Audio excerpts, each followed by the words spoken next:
तर मित्रांनो, उन्हामुळे दिमागावर एकदम परिणाम होऊन गेला होता. तर आम्ही मस्तपैकी थंडा गोला खाल्ला, ज्याच्याने दिमाग एकदम थंड होऊन गेला आणि आम्ही कुठेतरी फिरायला जाण्याचा प्लॅन बनवला. तर गाईज आम्ही जात होते महागावला, जिथे मिनी गोवा म्हणून एक प्लेस आहे जस्ट विराज कंपनीच्या जस्ट पाठीमागे.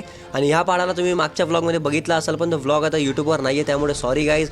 आणि मी मस्तपैकी थोडेफार काठ्या तोडल्या, कारण मला चुला बनवायचा होता आणि माझी बॉडी तर तुम्ही बघू शकतात, रोज जिमला जातो मी म्हणून. तर आम्ही खाण्यापिण्याचं पण सामान घेऊन आले होते. तर आम्ही इथं मस्त कॅम्पिंग लावणार होते. तर इथे खाण्यापिण्यासाठी सर्व चिकन वगैरे आणलं होतं आणि मी पण रिकामा बसला होता. तर मी म्हटलं अजून काठ्या तोडून आणतो. तर एवढ्या काहीतरी काठ्या तोडल्या मी आणि हा चूलसुद्धा मीच बनवला आहे गाईज.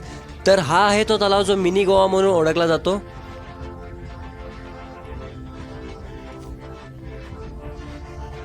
तर आम्ही जेवण वगैरे केलं आणि निघालो घरी जायला. तर आम्हाला निघता पूर्ण रात्र होऊन गेली होती गाईज. आणि मम्मीचे कॉल सारखे येत होते. मम्मी म्हणते कुठे आहे, मी म्हणतो नाक्यावर आहे, आलोच मम्मी घरी.